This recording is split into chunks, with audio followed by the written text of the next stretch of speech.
Hello what's up, my name is Nafisa Nigar. I am a first year medical student in AIIMS Patna. आज मैं test analysis पर video बनाने वाली हूँ। मेरी आवाज़ थोड़ी सी ख़राब होगी क्योंकि मेरी तबीयत ठीक नहीं है, तो इसलिए उस पर थोड़ा सा मैनेज कर लेना। उसके अलावा पढ़ना और टेस्ट देना, इन सब से बहुत ज़्यादा इंपॉर्टेंट है आपका टेस्ट एनालिसिस। तो मैंने खुद ने देखा है कि मेरे आसपास बहुत सारे लोग टेस्ट एनालिसिस को बहुत गलत तरीक़ों से करते थे, और मुझे अभी भी पता है कि यहाँ पे जितने लोग हैं उसमें 90% से ज़्यादा लोग, इतना मैं यकीन से कह रही हूँ तो हाँ हैं, जो टेस्ट एनालिसिस को गलती से करते हैं और उनको लगता है कि टेस्ट एनालिसिस बिल्कुल भी इंपॉर्टेंट नहीं है। और मैं बताती हूँ, जितने भी टॉपर्स हैं ना, उनका सबसे बेस्ट ट्रिक जो होता है वो टेस्ट एनालिसिस होता है। हम लोग सब बहुत अलग तरीक़ों से टेस्ट एनालिसिस करते हैं, जिसकी वजह से हमारे मार्क्स जैसे आपके स्टक हो जाते हैं कि 500 पे स्टक हो गए, 450 पे स्टक हो गए। तो वो स्टक होने की रीज़न ही है, अगर हमारा स्टक भी होता है तो हमारा 650 प्लस पे स्टक होता है, उसके बाद नहीं बढ़ता। लेकिन आप लोगों के नीचे स्टक हो रहा है, तो मतलब आपका कहीं तो ऐसा है जहाँ टेस्ट एनालिसिस गलत हो रहा है, तो फिर टेस्ट देने का कोई मतलब ही नहीं हो पा रहा। ना टेस्ट देने का मतलब हो रहा है, ना चैप्टर पढ़ने का मतलब हो रहा है। तो टेस्ट एनालिसिस बहुत ज़्यादा इंपॉर्टेंट है। सबसे पहले आपको ये करना है कि जब आप टेस्ट दे के आओ, तो आपको क्या करना है कि टेस्ट दे के आने के बाद आपको अप्रॉक्स, अगर आप बहुत ज़्यादा क्यूरोसिटी वाले हो तो फिर ठीक है, आप आंसर जो है जितना भी आपको आंसर की मिलता है टेस्ट से पहले आप अपना आंसर की मिला के अपना जितना भी आपका स्कोर आया है वो लिख लो। उसके बाद मैं बोल रही हूँ तो प्लीज़ यकीन करो, मैं पूरे साल फॉलो की हूँ। आधे घंटे का ब्रेक ज़रूर लेना, प्लीज़ प्लीज़ ज़रूर लेना। टेस्ट पेपर को छोड़ देना, बाहर कहीं जाओ, कैंटीन जाओ, दुकान जाओ, कैफ़े जाओ, जहाँ भी जाना है, मार्केट जाओ, कुछ करके आओ, कुछ शॉप पे घूम के आओ। मतलब आधे घंटे खा पी के आराम से दोस्तों से बात करने के बाद, चाहे पेपर खराब जाए चाहे पेपर अच्छा जाए, क्योंकि जो पेपर को जाना था वो जा चुका है, ठीक है। अब उसके बाद उस पेपर को सही करने का एक ही तरीका है, वो टेस्ट एनालिसिस, लेकिन उस पर थोड़ा रिलैक्स हो जाना। अब अपन को क्या करना है, अब अपन को क्या करना है, आधे घंटे घूम के आने के बाद आप अपना पेपर खोलो। पेपर खोलने के बाद क्वेश्चन नंबर वो सारे देखो जो आपने गलत किए हैं। प्लीज़ खुद के साथ ऑनेस्टी दिखाना, ये मत करना कि नहीं ये तो मेरे इस वजह से गलत हो गए, उस वजह से गलत। जितने गलत हुए हैं वो सारे मार्क कर लो। रेड 2-3 पेन यूज़ करना, जो हम लोग करते थे, 2-3 अलग अलग पेन यूज़ करना, ब्लू, ब्लैक, रेड, ठीक है। रेड वाले जितनी भी गलतियां हैं वो सारे रेड पे मार्क करना, ठीक है। उसके बाद अपन सारी गलतियों को देख लेते हैं। अच्छा, ये वाले भी क्वेश्चन गलत हुए, ये वाले भी गलत हुए, ये वाले, अभी कुछ नहीं करना, अभी लिखना नहीं है, अभी सिर्फ ओवर थ्रो करोगे। ओके, ये वाली सारी चीज़ है, ओवरव्यू करना है कि ये गलत हो गया, ये गलत हो गया। हाँ, उसके बाद पूरा ओवरव्यू करने के बाद जितने भी आपके नेगेटिव हुए हैं, उसके बाद अगर आपके आसपास लोग रहते हैं, जैसे कि आप एक हॉस्टल वाले इसमें रहते हैं, तो कुछ ऐसे दोस्त बनाओ। सबसे पहले इंपॉर्टेंट है, नीड एक सेल्फिश लाइन है, तो हाँ होता है यहाँ पे सेल्फिशनेस। एक ऐसे दोस्त बनाओ जो कि पढ़ाई का सर्कल हो, जो दोस्ती और मस्ती का सर्कल सिर्फ ना हो, मैंने बोला है मतलब वो भी करनी चाहिए, बोलो, ठीक है। अब वो सारे ग्रुप के साथ, अगर ग्रुप हैं तो पहले मैं ये बता देती हूँ, अगर ग्रुप हैं तो वो सारे 4 लोगों के साथ बैठ जाओ। 4 लोगों के साथ बैठने के बाद एक एक क्वेश्चन जो गलत हुए हैं वो क्वेश्चन को डिस्कस कर लो। मेरे ये क्वेश्चन गलत हुए हैं, मेरे ये गलत हुए हैं। अगर तुम्हारे वो गलत नहीं हुए, सामने वाले के गलत हुए, तो तुम उसको बताओ कि तुमने किस तरह अप्रोच किया, तुम्हारा किस तरह वो सही हुआ। फिर जो आपका गलत हुआ होगा वो सामने वाले बता देंगे आपको कि आपका जो गलत हुआ है वो क्यों गलत हुआ। तो इससे क्या होगा कि जो तुम्हारे डाउट्स होते हैं पेपर में, जो तुम छोड़ के और आगे बढ़ जाते हो, ये बहुत सिंपल तरीकों से और बहुत ईजिली आधे घंटे के डिस्कशन में, पता है, पूरा नेगेटिव जितना भी लोगों का 4 लोगों का होता है वो ख़त्म होता है। उसके अलावा करके देखना, इतनी सारी ऐसी चीज़ें मिलती हैं जो हम नोट करते हैं और वो हमें नीट में आता है। 4 लोग 4 चीज़ें, 4 कॉन्सेप्ट बताते हैं, 4 तरीका बताते हैं, और इतना ज़्यादा अच्छे से वो चीज़ें क्लियर होती है। दूसरा पॉइंट ये है कि ये चीज़ें करने से आपको ये फ़ायदा होगा कि जो क्वेश्चन आपके गलत हुए हैं ना, वो लॉन्ग टर्म याद रहेगा। जब अपन 4 लोगों से ये चीज़ें डिस्कस करते हैं तो वो ऑब्वियस है कि वो चीज़ें अपन को लॉन्ग टर्म तक याद हो जाती है। कोई बहस होता है तो लॉन्ग टर्म याद होती है ना, वैसे ही इससे ये बहुत ज़्यादा फ़ायदा होगा। इसके बाद अपना पेपर लो, एक अलग से जगह पे जाओ, डिस्कशन को अच्छे से करना, देर तक करना, 1 घंटे देना अगर ख़राब पेपर है तो, आधे घंटे देना अगर अच्छा पेपर है तो, ठीक है। इसके बाद अकेले जाओ, कहीं अकेले बैठो, उसके बाद पेपर खोलो। पेपर खोलने के बाद आपको ये करना है, जैसे सपोज़ ये एक पेपर है, इसको देख के आओ। देख के आने के बाद, ये मुझे कहीं से मिला है, इसको देख के आओ। इसको देख के आने के बाद इसका जो भी चीज़ आपको जो क्वेश्चन, जैसे सपोज़ मेरा ये वाला क्वेश्चन गलत हो गया, ठीक है, ये रीज़न पता करो कि कौन सा क्वेश्चन किस वजह से गलत हुआ है। कुछ क्वेश्चन ऐसे होते हैं जो हमें नहीं आ रहे होते, तो वो गलत हो गया। कुछ क्वेश्चन लेकिन फिर भी हम अप्रोच कर रहे होते हैं, अगर नहीं आता तो भी अप्रोच कर देते हैं।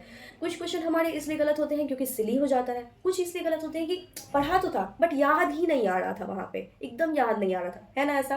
तो जो कन्फ्यूजिंग कहते हैं इसको, तो कंफ्यूजिंग वाला, जो आपसे नहीं बना और जो सिली हुआ, ठीक है।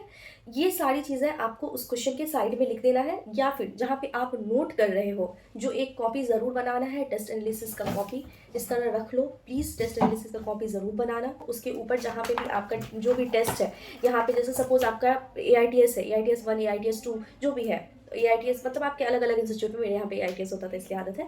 तो AITS पहले यहाँ पे सबसे ऊपर में यहाँ पे लिख दो AITS 1, उसके बाद यहाँ पे जितने आपके गलत हुए हैं पहले क्वेश्चन, यहाँ पे गलत क्वेश्चन लिखना है। उसके बाद यहाँ पे क्वेश्चन नंबर जो लिखोगे उसके साथ ये भी लिखना कि क्यों गलत हुआ है, सिली था, टफ था, कंफ्यूजिंग था, या कोई और रीज़न जो इन्विजिलेटर वगैरह भी बीच बीच में कभी कर देते हैं, ठीक है। वो रीज़न जरूर लिखना अपने क्वेश्चन के साथ। तुम्हें लगेगा कि बहुत बकवास है, लेकिन बहुत इंपॉर्टेंट है, ट्रस्ट मी। जब तुम दोबारा रिवाइज करोगे ना तो तुम्हें पता होगा कि कहाँ पे ज़्यादा टाइम लगाना है और कहाँ पे कम टाइम लगाना है। टफ क्वेश्चन है तो मेरा गलती है वो, तो मतलब मुझ पर ज़्यादा टाइम लगाना है। कुछ चीज़ें मैं भूल गई थी या भूल गया था, इस वजह से गलत हो गया, तो वहाँ पे जाके कॉपी खोलना है, देखना है कि अब मुझे याद है या नहीं, ठीक है।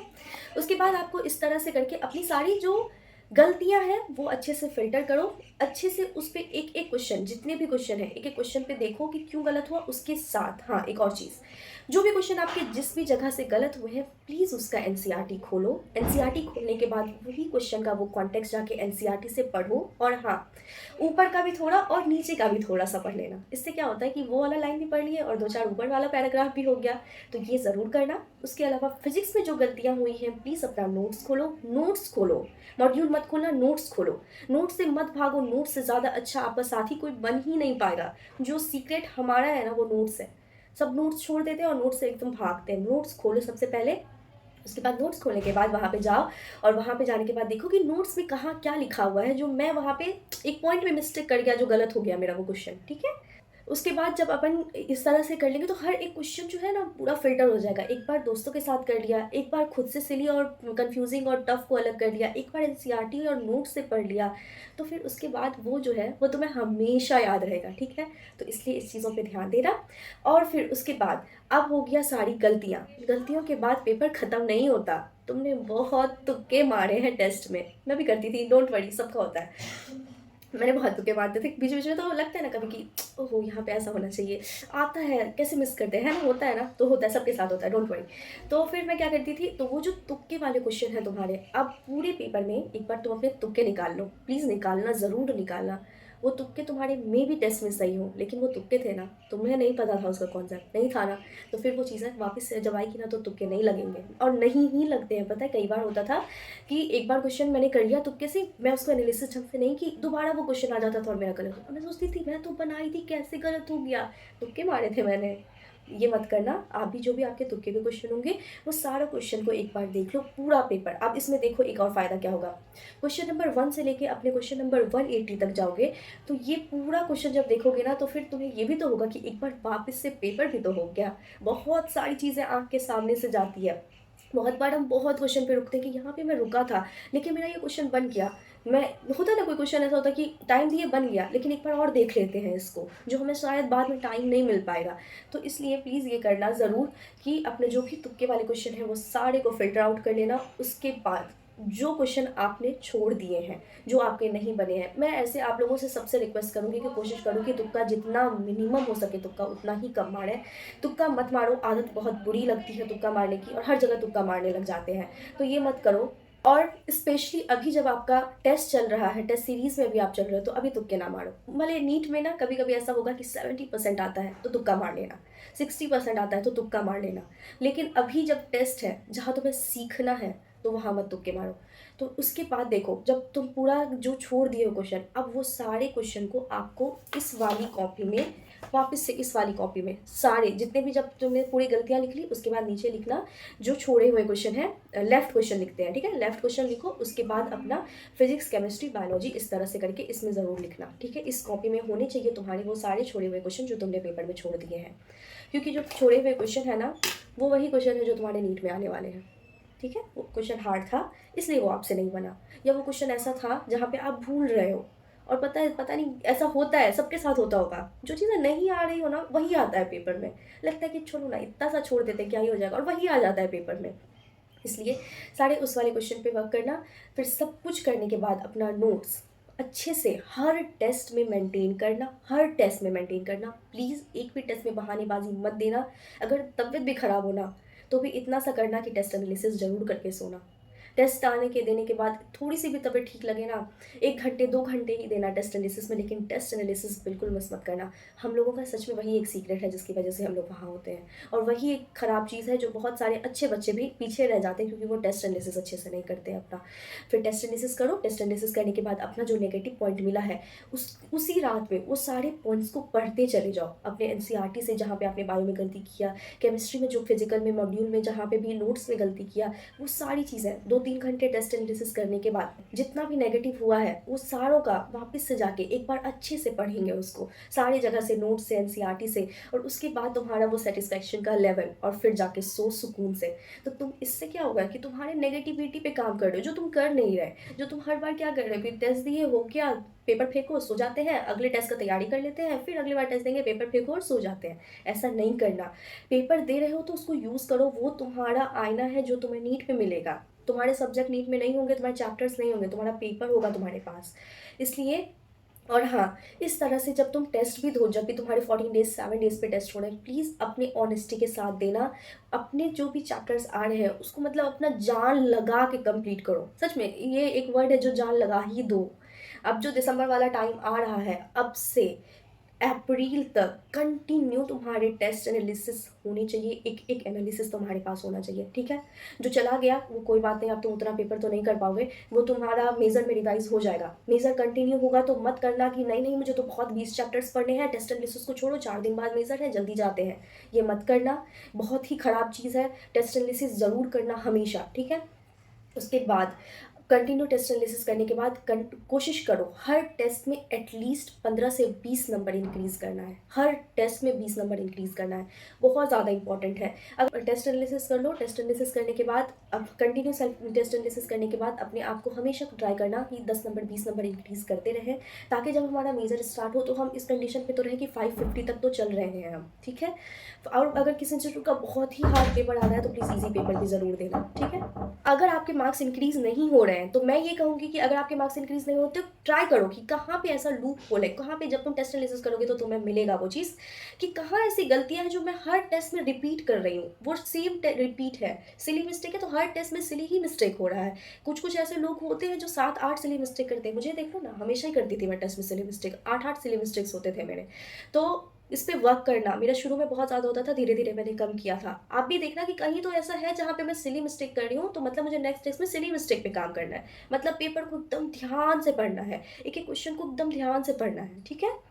और हाँ, एक चीज़ और, जब अपन टेस्ट एनालिसिस करके लिखते हैं ना, तो वहाँ पे नीचे में ज़रूर लिख लेना कि ये वाले क्वेश्चन ना मेरे इस वजह से गलत हुए थे। बहुत बार सिली मिस्टेक्स होता है, कभी उधर देखने लगते हैं तो सिली मिस्टेक, कभी पढ़े नहीं क्वेश्चन तो सिली मिस्टेक। तो मैं लिखती थी कि ध्यान नहीं दिया तो इस वजह से ये गलती हो गया, कैलकुलेशन गलत हो गया यहाँ पे, दूसरे की बात सुनने लगी थी, ध्यान में ज़ोन आउट हो गई थी। तो ये सारी चीज़ें ना नीचे लिखती थी, तो जब मैं वापस से उस कॉपी को रिवाइज़ करती थी तो मुझे लगता था अच्छा ओके, मुझे यहाँ पे ये हुआ था, नेक्स्ट टेस्ट में ध्यान रखना है, मुझे ये चीज़ें टेस्ट में नहीं करना, हर चीज़ टेस्ट के बाहर आके करना, टेस्ट के अंदर पूरा फोकस, ठीक है? और हमेशा खुद को बोलती थी पूरा फोकस, माइंड को जो बोलोगे माइंड वही करेगा, माइंड को डराओगे माइंड पूरा डर के बैठ जाएगा। उसके अलावा जो आप जो लिख रहे हो ना उसको मट्टी नहीं डालना, मट्टी नहीं डालना मतलब होता है कि फेंक नहीं देना। इसका मतलब ये है कि जब भी आपको टाइम मिले, जब भी मन करे कि अब नहीं दिल कर रहा पढ़ने का, तो सबसे अच्छा तरीका है पढ़ने का, वो 2 पेज का टेस्ट एनालिसिस निकालो और टेस्ट एनालिसिस को 3 पेज का 4 पेज का जितना भी है उसको वापस से पलट लो, देखो कि क्या था, कहाँ गलती किया था।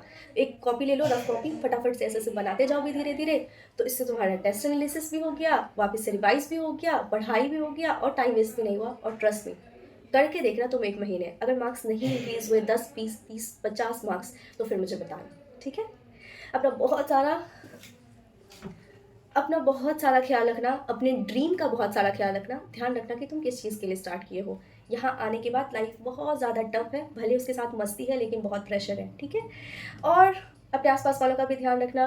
अभी नीट बहुत पास आ गया, इतना पास आ चुका है दोनों नीट और आप, तो इसलिए दोनों को, नीट को भी बैलेंस करो, खुद को भी बैलेंस करो, स्ट्रेस से बाहर रहना। मेरा सबसे अच्छा तरीका होता था, स्ट्रेस लेना ही नहीं है, हमेशा मस्ती ही करना है, ये करती थी मैं। तो आप भी यही करना, ठीक है? बाय बाय, अल्लाह हाफ़िज़।